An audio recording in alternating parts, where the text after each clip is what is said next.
Bonjour, je suis Emma, alias Akemi sur le forum, et aujourd'hui nous allons voir ensemble le cours sur la troisième semaine de développement embryonnaire. Donc vous devez au préalable avoir vu les vidéos de Milien et Mathis sur l'introduction à l'embryologie, la première et la deuxième semaine de développement. Donc on va commencer par quelques petits rappels de notre disque embryonnaire didermique en fin de deuxième semaine. Donc tout d'abord, on se souvient qu'il mesure 0,2 mm de diamètre et qu'il possède deux feuillets primitifs, l'épiblaste et l'hypoblaste. Donc on a notre épiblaste en gris foncé ici en regard de la cavité amniotique et notre hypoblaste en noir qui est en regard de la vésicule vitéine secondaire. On rappelle également qu'en fin de S2, la circulation utérolacunaire s'est mise en place et que l'endomètre s'est décidualisé et que plusieurs caducs se sont formés. Alors on va ensuite présenter un petit sommaire.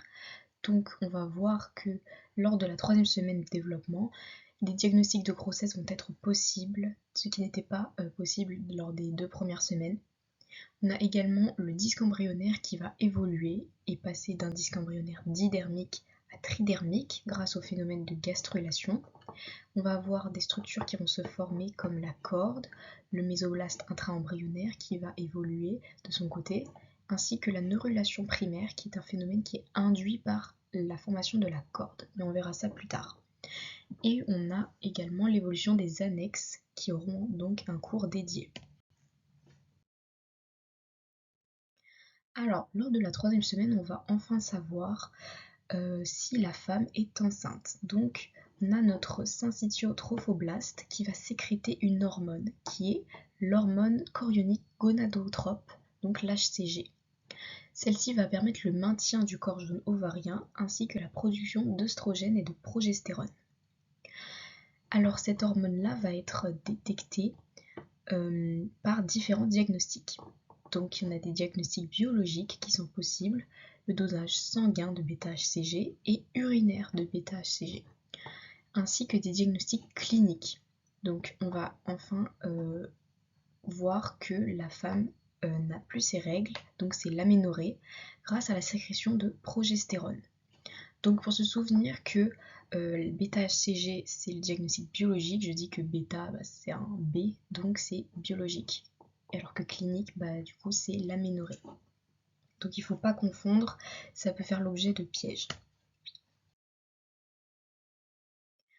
On a également des signes dits sympathiques qui sont possibles, donc ça c'est important à retenir aussi. La prof aime bien faire des pièges sur les différents types de diagnostics.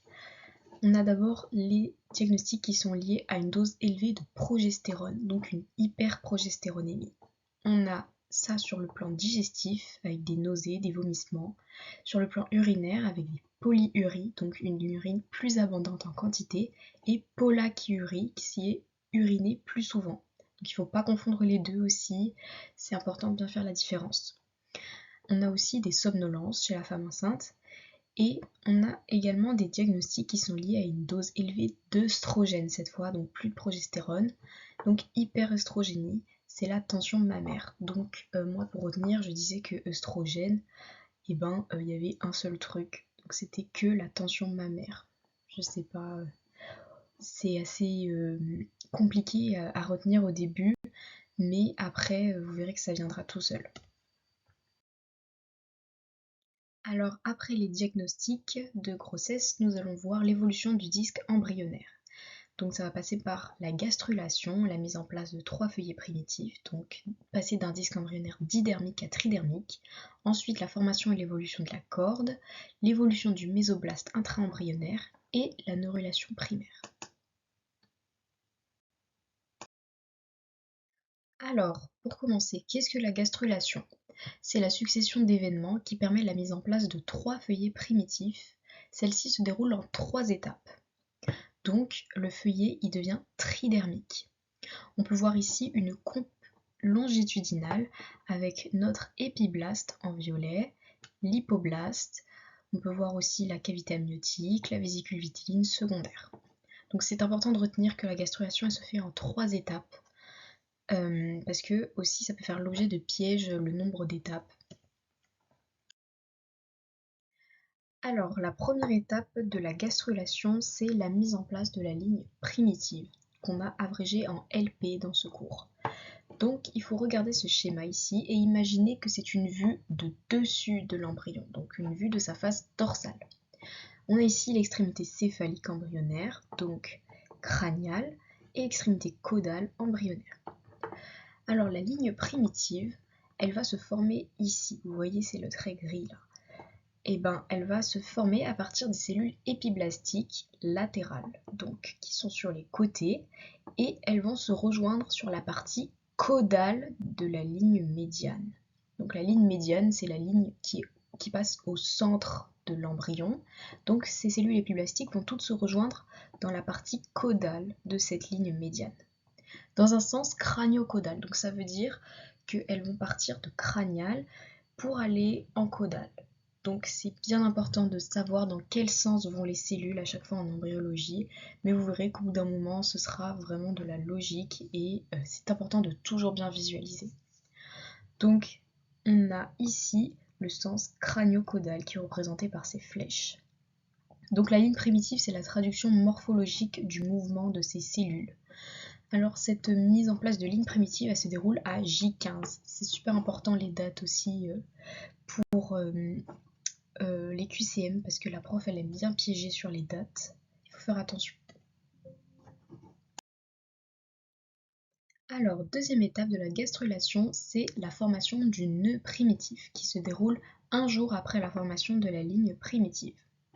On a le nœud primitif qui se forme à l'extrémité céphalique de la ligne primitive, ici qui est toujours représenté par le trait gris, et le nœud primitif, ici l'ovale gris, qui est une sorte de creusement des cellules épiblastiques, et il va se former en avant de la ligne primitive à son extrémité céphalique. Donc attention à ne pas confondre, le nœud primitif ne se forme pas à l'extrémité céphalique embryonnaire, mais à l'extrémité céphalique de la ligne primitive.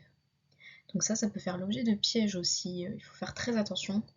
On peut le voir également sur cette coupe où notre nœud primitif, qui est le petit point là, il se forme à l'extrémité céphalique de la ligne primitive et pas à l'extrémité céphalique embryonnaire.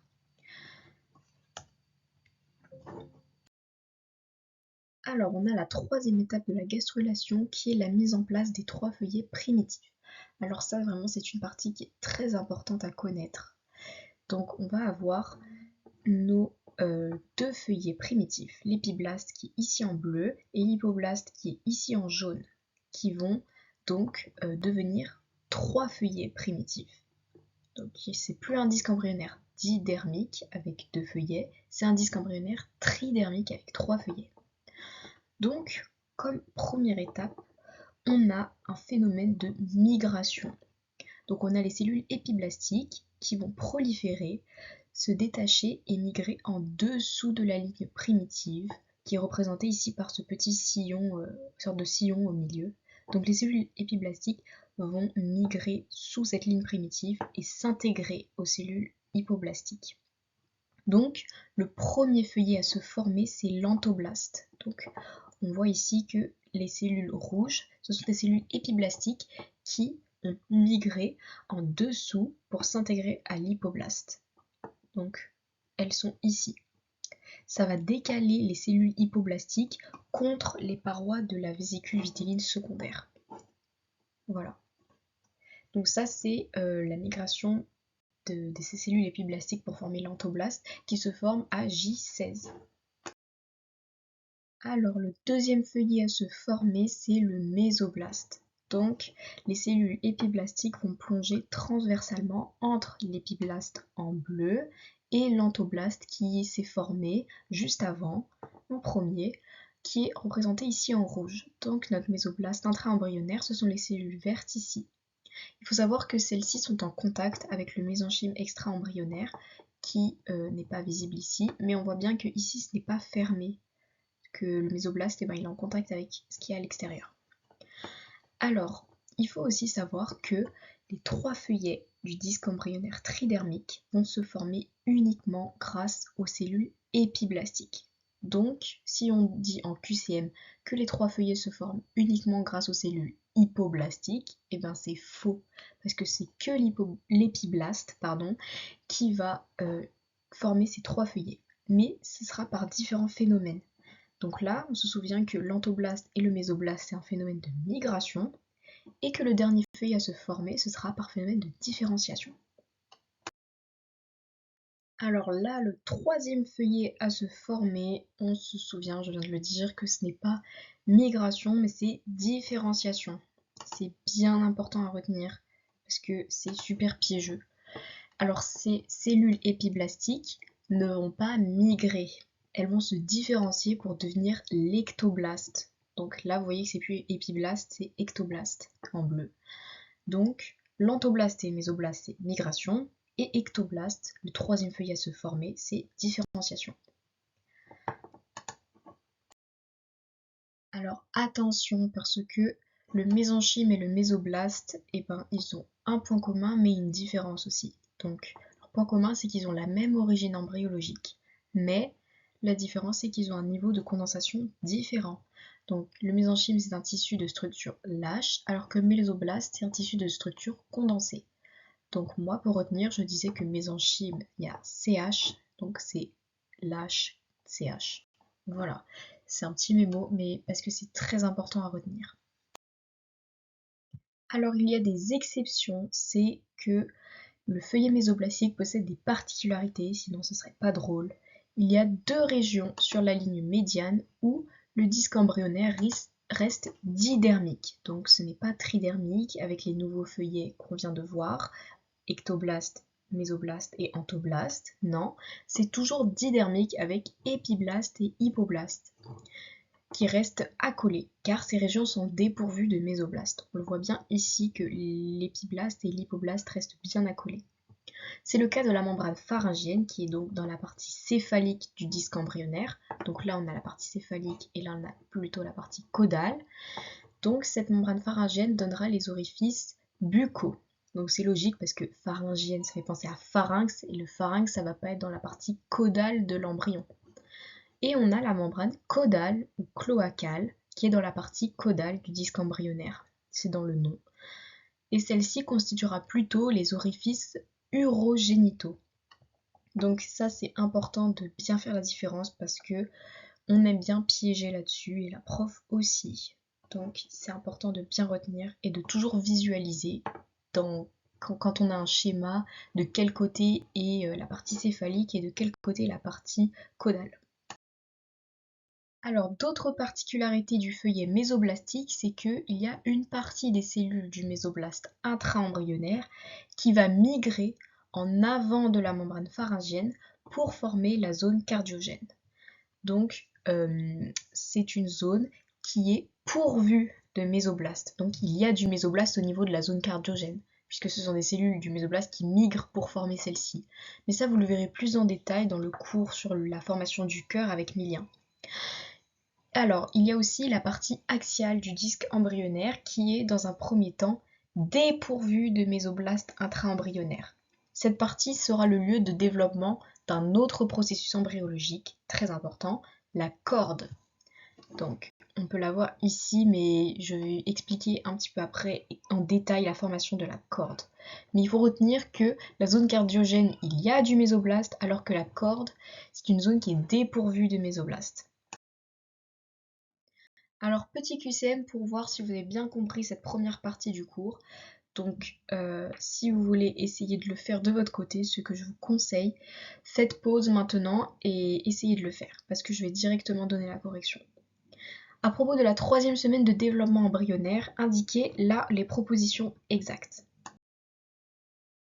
Alors item A, la gastrulation commence par la mise en place de la ligne primitive sur la face hypoblastique face ventrale.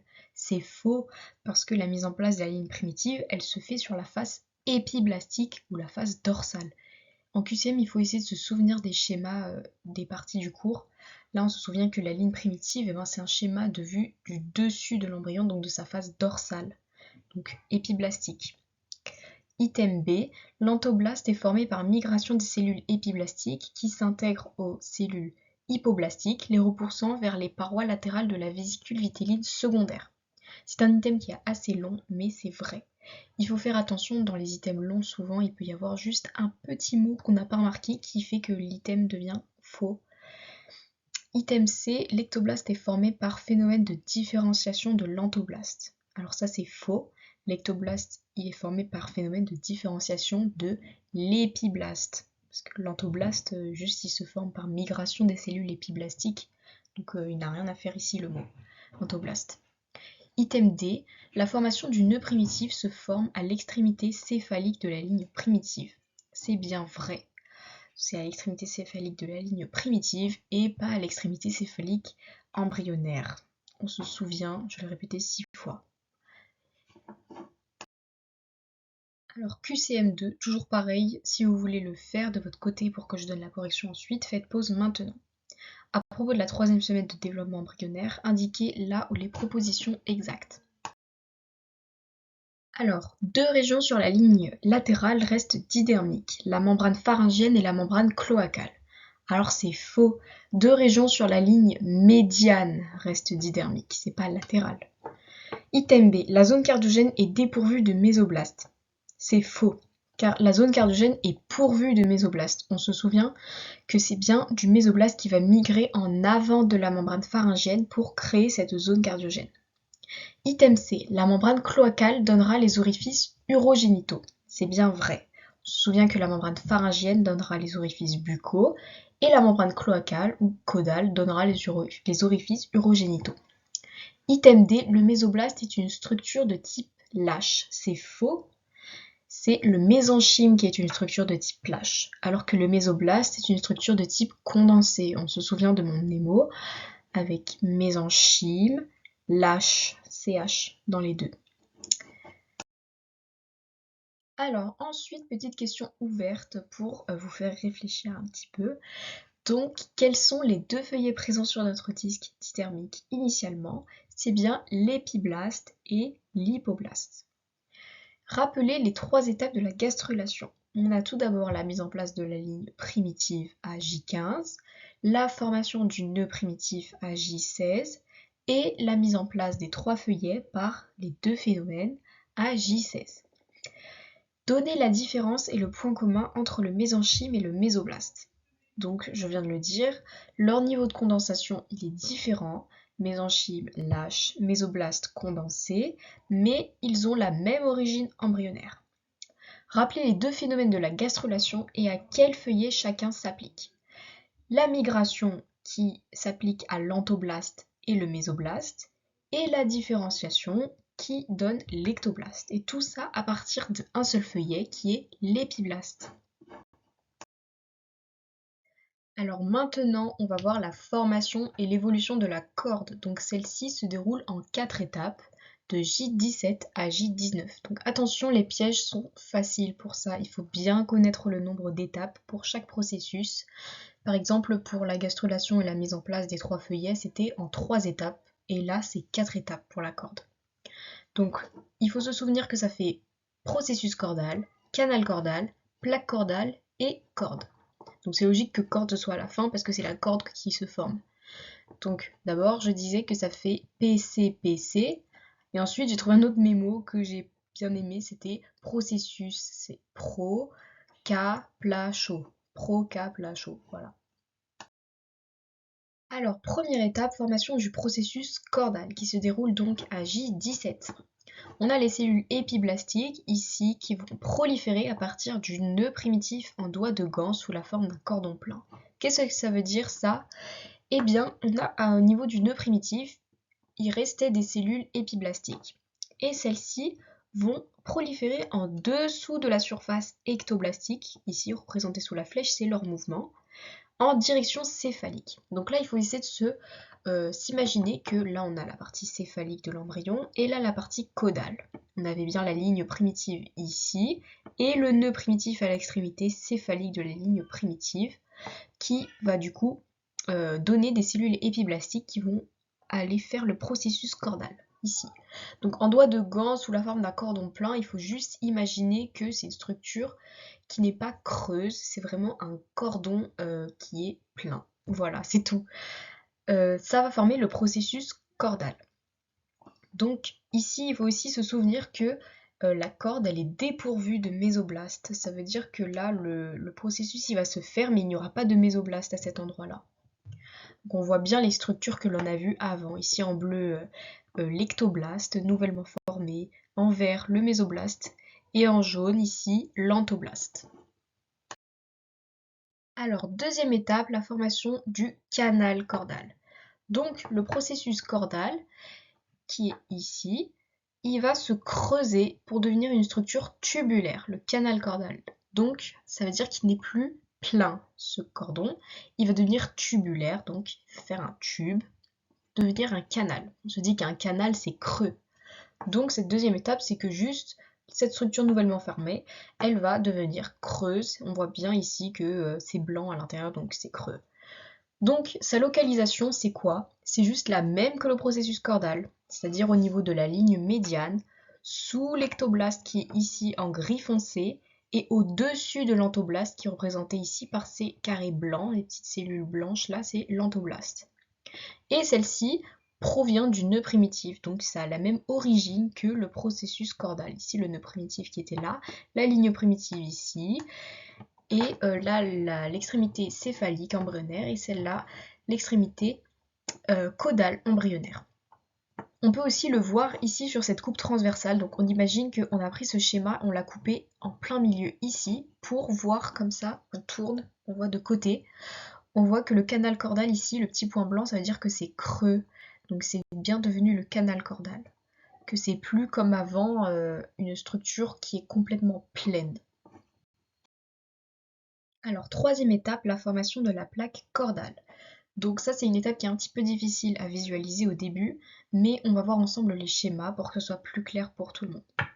Alors, on va avoir la paroi dorsale du canal cordal qui va s'épaissir pour former la plaque cordale. On se souvient que on a notre canal cordal qui est devenu creux, qui est là, on voit bien en blanc, c'est creux, et qui va donc avoir sa paroi dorsale, ici représentée en noir, qui s'épaissit. C'est ça qui forme notre fameuse plaque cordale, c'est légendé ici. Par contre, on a la paroi ventrale qui va fusionner avec l'antoblaste. L'antoblaste, c'est bien les cellules blanches ici, et en noir, on a la paroi ventrale de notre canal cordal qui va donc fusionner. On voit bien que ici, là, ça devient de plus en plus petit, ça fusionne, les deux, ils fusionnent. Par contre, c'est dans un sens céphalocaudal, donc dans le sens inverse de prolifération du processus cordal qui est ensuite devenu le canal cordal. On se souvient que le processus cordal, il est parti comme ça, faire un cordon plein. Par contre, le canal cordal, après, il est devenu creux. Et la plaque cordale, là, on a la paroi dorsale qui s'épaissit et la paroi ventrale qui fusionne avec l'antoblaste, mais cette fois dans le sens inverse, par ici. C'est pour ça qu'il y a une flèche ici qui va dans ce sens-là. Donc, il faut bien se souvenir que ça fait, attendez, je vais le faire dans votre sens, comme ça, et après comme ça. Voilà. Alors, troisième étape, la formation de la plaque cordale. Toujours, on voit bien ici que la paroi dorsale de l'ancien canal cordal qui s'est épaissie pour former la plaque cordale ici. Et on a vu que du coup, la paroi ventrale, par contre, elle a fusionné avec l'hypoblaste. Donc là, on la voit plus. Là, vous voyez qu'il n'y a plus rien. Du coup, la double flèche ici, elle va représenter ce qu'on appelle le canal neurantérique. Donc c'est un canal qui est transitoire, ça veut dire qu'il ne restera pas là pour toujours. Enfin, vous savez ce que ça veut dire transitoire, mais c'est super important de se souvenir que c'est transitoire et pas permanent. Donc ça va donner une communication qui est transitoire entre la cavité amniotique qui est là et la vésicule vitéine secondaire qui est là. Donc on voit bien qu'ici, il y a une communication entre les deux. Là, on peut aussi le voir sur ces coupes-là. C'est un petit peu plus difficile à visualiser, mais on voit ici qu'il y a bien un abouchement là qui permet de la communication entre les deux. Et là, on voit sur cette coupe transversale, on a coupé ici sur la coupe longitudinale, ici on coupe là, ça fait une coupe transversale et on voit bien la plaque cordale ici qui s'est épaissie.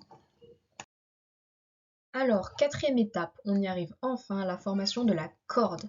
Donc, on a notre plaque cordale qui va former un cordon cellulaire plein. la corde. Donc là, le petit trait noir que vous voyez ici, c'est notre fameuse corde qui est redevenue un cordon cellulaire plein. Donc on se souvient, à la première étape, on a un cordon cellulaire plein en doigt de gant qui est le processus cordal.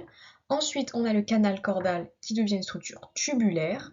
Ensuite, à la troisième étape, on a la paroi dorsale de ce processus qui va s'épaissir pour devenir la plaque cordale, tandis que la partie inférieure, la paroi ventrale, va fusionner avec notre entoblaste et ça va former le canal neurentérique. Et là, on arrive à la quatrième étape où ça redevient un cordon cellulaire plein. Donc on voit ici l'ectoblaste qui est en gris foncé au-dessus de la corde et l'entoblaste qui est la lignée de cellules juste en dessous en blanc. Donc la partie supérieure de la corde est en contact avec l'ectoblaste, la partie inférieure de la corde est en contact avec l'entoblaste. Donc on le voit bien ici sur cette coupe transversale. Là ce trait bleu c'est comme si on coupait comme ça et qu'on voyait ça si on regardait de côté. La corde ici en noir, on voit bien qu'il n'y a plus un petit point blanc au milieu, du coup c'est plus une structure tubulaire, c'est bien un cordon plein. On voit l'ectoblaste en gris foncé et l'entoblaste en blanc. Je suis désolée, on entend mes petits frères crier derrière, c'est une horreur. Que va devenir la corde? Donc, la corde, elle a un rôle dans la formation du système nerveux central. C'est la neurulation primaire. Donc, notre corde va disparaître de manière quasi complète. Donc, si on dit qu'elle disparaît complètement, c'est faux, c'est quasi complète. Elle va persister sous la forme du nucleus pulposus au niveau des disques intervertébraux. Donc on voit ici, vous avez deux vertèbres avec un disque intervertébral ici en bleu. Et si on regarde par-dessus, on voit bien qu'on a ici un annulus fibrosus et au milieu le nucleus pulposus qui est notre ancienne corde. Donc c'est pour ça qu'on dit qu'elle participe à la neurulation primaire. Alors, encore un petit QCM. À propos de la troisième semaine de développement embryonnaire, indiquez là où les propositions exactes. Donc là, vous pouvez faire pause, je vais détailler la correction. Alors, item A, les étapes de formation de la corde sont processus cordal, canal cordal, corde. C'est faux parce qu'il manque la troisième étape qui est la plaque cordale. Donc, item B, lors de la formation de la plaque cordale, on aura fusion de la partie dorsale avec l'entoblaste qui va se résorber dans un sens céphalocodal. Alors tout est vrai sauf partie dorsale, c'est la partie ventrale qui fusionne avec l'entoblaste. Item C. Lors de la formation de la plaque cordale, il reste une communication permanente entre la cavité amniotique et la vésicule vitelline secondaire qu'on appelle le canal neurentérique. Alors là c'est faux aussi parce qu'on se souvient que c'est une communication qui est transitoire entre ces deux structures. Item D, la corde va avoir un rôle dans la formation du système nerveux central. Alors oui, ça c'est texto court, c'est super important de le retenir. Alors ensuite, évolution du mésoblaste embryonnaire. Donc là, on peut voir sur cette coupe transversale qu'il y a 6 cordons longitudinaux qui vont se répartir de part et d'autre de la corde. On voit bien ici la corde qui est au centre avec 6 cordons autour, donc 3 de chaque côté. Il faut bien retenir ça et pas se dire que c'est 6 de chaque côté ou 3 en tout ou quoi, c'est bien 6 avec 3 de chaque côté. Il y a 2 cordons de mésoblaste paraaxial, ici en gris très foncé, 2 cordons de mésoblaste intermédiaire, ici aussi de chaque côté, et 2 cordons de mésoblaste latéral, ici en gris clair. Donc on verra dans ma fiche sur le mésoblaste ce que deviendront ces différentes structures. Il faut aussi voir que le mésenchyme intra-embryonnaire, ou MIE, entoure ces 6 cordons. Donc là, il passe ici entre tous les cordons et il entoure tout ça. Alors maintenant, la neurulation primaire. Donc qu'est-ce que c'est? C'est le processus de formation du système nerveux central. Et celle-ci se déroule en 3 étapes. Donc c'est important de savoir que la neurulation primaire se forme après la formation de la corde, car c'est la corde qui induit la neurulation primaire. Ça fait 60 fois qu'on le dit, mais c'est une des phrases les plus importantes de ce cours. Alors première étape, c'est la formation de la plaque neurale. Donc celle-ci se déroule à J19. Donc on se souvient que c'est juste à la fin de la formation de la corde qui se déroule elle de J17 à J19. Donc la formation de la plaque neurale, la première étape de la neurulation primaire, c'est le même jour de la dernière étape de formation de la corde. Donc là, on va avoir notre ectoblaste, toujours en bleu, qui va s'épaissir en forme de raquette en avant de la ligne primitive. Donc là, sur ce schéma, on voit la plaque neurale qui est en 1, qui s'est mise en place en avant de la ligne primitive. La ligne primitive, c'est ça en 3. À partir du nœud primitif, on voit la corde, donc qui est en pointillé en 2. En fait, on la voit pas trop parce qu'elle est en dessous. Vous vous souvenez qu'elle est passée en dessous de l'ectoblaste et que du coup, elle est en dessous. C'est pour ça qu'elle est en pointillé. Et en 4, on a l'ectoblaste, toujours ici. Donc, on a notre ectoblaste qui va s'épaissir en forme de raquette en avant de la ligne primitive. Donc, on va avoir notre embryon où, au niveau céphalique, ce sera plus épais, plus large. C'est toujours une vue de haut, de la face dorsale de l'embryon. Donc sans corde, il n'y a pas de plaque neurale. C'est super important de retenir ça. Alors toujours première étape, formation de la plaque neurale, toujours à J19. On va avoir notre ectoblaste qui va évoluer en 2 structures. Le neurectoblaste, ce sont les cellules ectoblastiques qui entrent dans la constitution de la plaque neurale. C'est dans le nom, plaque neurale, neurectoblaste. Voilà. Et on a l'épiblaste secondaire, ce sont les cellules ectoblastiques qui n'entrent pas dans la constitution de la plaque neurale. Donc là vous me dites c'est bizarre, on était épiblaste, puis ectoblaste, et là on est à nouveau épiblaste. Et bah oui, en fait au début on avait un DED avec épiblaste. Donc ensuite notre épiblaste il va se différencier en ectoblaste. Et ensuite l'ectoblaste, il va donner le neurectoblaste et l'épiblaste secondaire. Donc c'est plus épiblaste primitif. Donc attention au piège. Alors, on imagine ici, ce schéma, c'est une vue transversale. Donc on imagine qu'on a notre embryon ici avec l'extrémité céphalique et ici l'extrémité caudale. On se souvient des schémas qu'on avait vus tout à l'heure. Et en fait, on coupe en deux pour regarder sur le côté. Et là, on a ici, en 1, l'épiblaste secondaire. Donc c'est plus l'ectoblaste, ça s'est différencié. En épiblaste secondaire en 1, en neurectoblaste en bleu foncé ici, que vous voyez là. Et les cellules qui sont entre ces deux structures, ce sont les cellules des crêtes neurales. Ce sont les cellules qui sont à la jonction de ces différentes structures. Donc voilà, ici on a neurectoblaste, donc plaque neurale. Ensuite, ici on a les cellules des crêtes neurales. Et ici, on a l'épiblaste secondaire. Alors, deuxième étape, c'est la formation de la gouttière neurale. Donc cette fois, on est à J20. Et on va avoir notre plaque neurale, toujours ici en bleu foncé, qui va se creuser pour former une gouttière neurale. Donc c'est facile, on se dit qu'il y a une plaque qui est comme ça au début, et en fait, elle se creuse, donc ça fait une gouttière. Voilà, c'est pas plus compliqué que ça. Donc là, on a la troisième étape, c'est la formation du tube neural, qui se déroule à J22. Donc première étape J19, deuxième étape J20, troisième étape J22. On va voir les bords de la gouttière neurale. Ici, notre gouttière, qui s'est bien creusée, qui vont se rapprocher et fusionner initialement au niveau de la région cervicale, formant le tube neural.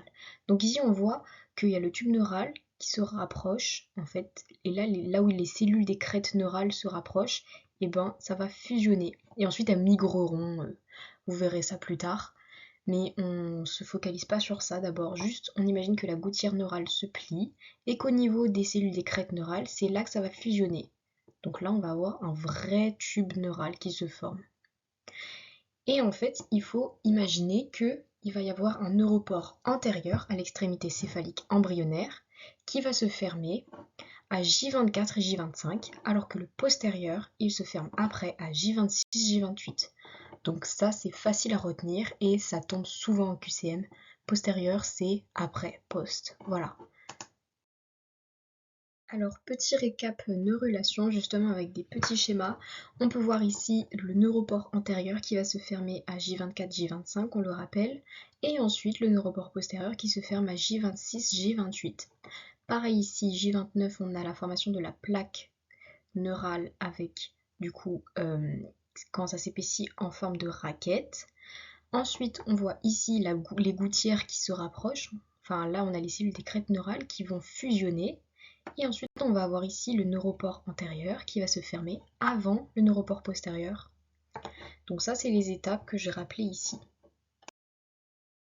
Alors maintenant, la notion de croissance différentielle du disque embryonnaire. Donc en fait, c'est un peu difficile à visualiser au début, mais en fait, c'est tout simplement que on a l'impression que la ligne primitive, représentée ici, va reculer.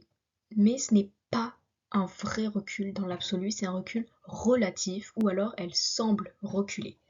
Tout ça, c'est dû justement à l'accroissement du disque embryonnaire et à l'arrêt d'extension de cette ligne primitive. Elle ne grandit plus alors que le disque embryonnaire il continue de grandir.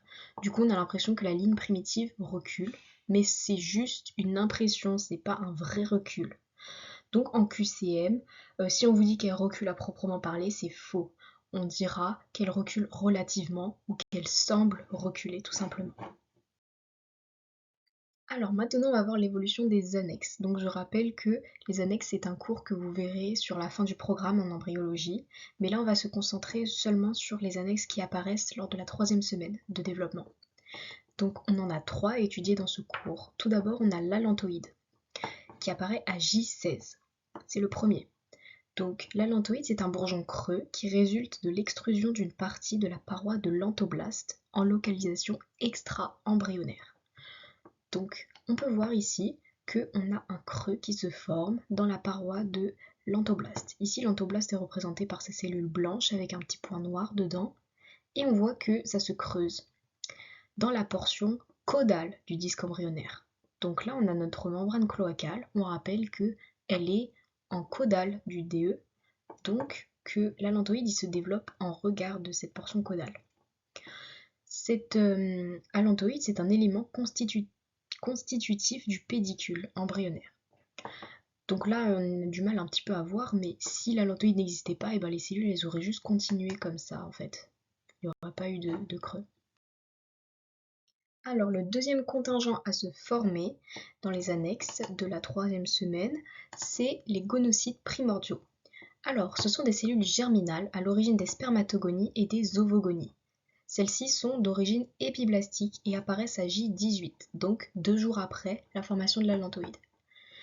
Donc, comment on peut se souvenir que les gonocytes primordiaux, ils apparaissent après l'allantoïde?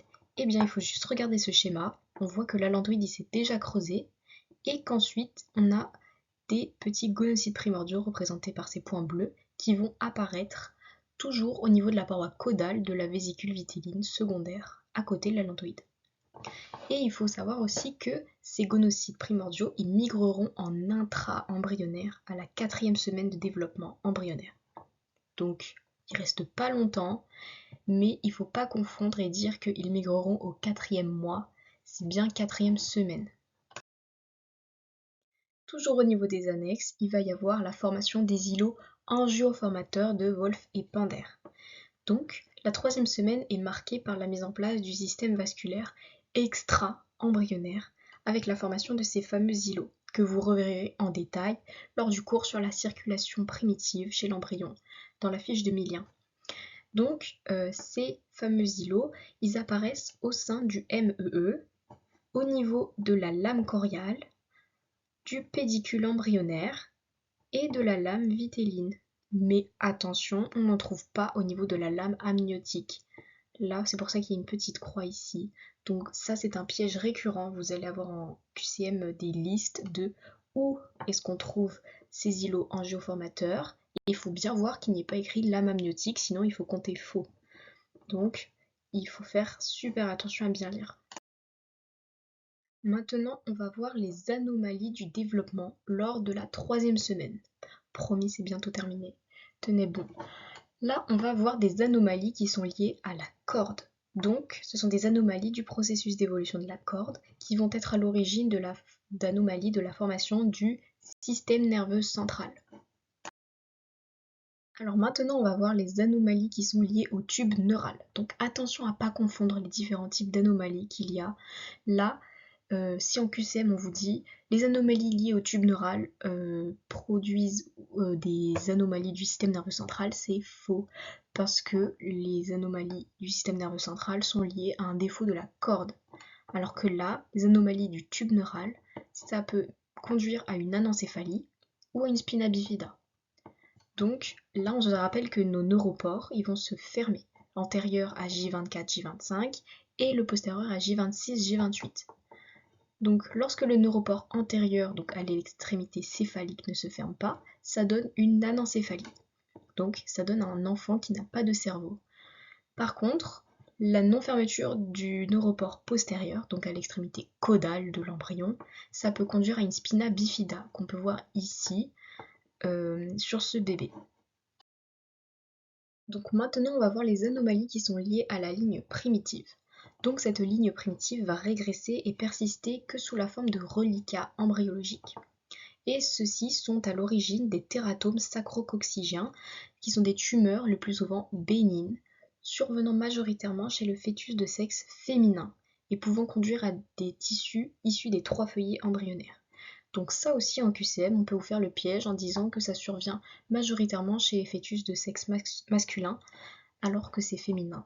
Donc il faut bien faire attention à bien connaître les différents types d'anomalies. Donc on se peut souvenir que les anomalies de la ligne primitive, ça donne ça, parce que la ligne primitive, elle est en caudale, donc on essaie de visualiser cette image. Donc on a une tumeur au niveau caudal de notre embryon. Alors maintenant encore des petits QCM pour s'entraîner. Donc QCM 4, à propos de ce schéma, indiquez là où les propositions exactes. Donc là je vous laisse faire pause pour bien observer le schéma et répondre aux questions. Alors, item A, l'embryon est didermique, c'est faux. On voit bien qu'il est tridermique et qu'il a déjà évolué. On peut voir ici nos petites structures que je vais détailler juste après dans les autres items. Item B, la notation A indique la vésicule vitéline secondaire. Donc A, ici, c'est faux. A, il montre bien la cavité amniotique. On se souvient bien que la cavité amniotique, elle est en haut, en dorsale, alors que la vésicule vitéline secondaire, elle est en ventrale. C, la notation 3 indique l'ectoblaste qui a été mise en place par différenciation cellulaire. Alors ici, 3, ça montre ce truc noir. C'est vrai, c'est bien l'ectoblaste. Et on se souvient que l'ectoblaste, il a bien été mis en place par différenciation cellulaire de l'épiblaste. C'est bien la différenciation, alors que le mésoblaste et l'entoblaste, c'est par migration.